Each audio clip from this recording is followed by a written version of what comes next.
আল্লাহ তাআলা বলেন, আমার দেয়া প্রতিটি নিয়ামত সম্পর্কে অবশ্যই আমি তোমাদেরকে জিজ্ঞেস করব। প্রতিটা নিয়ামত। হাদিসের মধ্যে আছে আল্লাহ তাআলা জিজ্ঞেস করবেন, নবী সাল্লাল্লাহু আলাইহি সাল্লাম বলেছেন, আল্লাহ জিজ্ঞেস করবেন, আলাম নুসিহ জিসমাক, বান্দা আমি মোট এতদিন তোমার শরীর সুস্থ রাখি নাই, সেইটুকু শুকর কি আদায় করেছে বলো। অনুরভিকা মিনাল মা, আমি কি তোমাকে প্রতিবার তৃষ্ণার্ত অবস্থায় পানি পান করিয়ে তোমার তৃষ্ণা নিবারণ করি নাই? যতবার পানি পান করছো, তো এরপরে আমার কি শুকর আদায় করছো বলো বান্দা।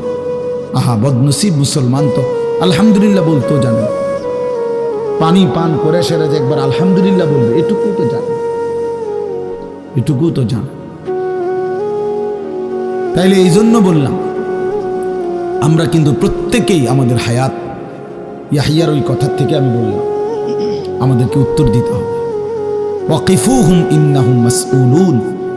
আল্লাহ তাআলা বলেন, হাসরের ময়দানে ফেরেশতাদেরকে বলবেন, আমার বান্দাদেরকে দাঁড় করাও, তাদেরকে এখন জিজ্ঞেস করা হবে একজন একজন করে। ওয়াকুল্লুহুম আতিহি ইয়াউমাল কিয়ামাতি ফারদান। আল্লাহ বলেন, সকলকে আমি আল্লাহর সামনে আসতে হবে একজন একজন। ফারদান অর্থ ওয়াহিদান, একজন একজন।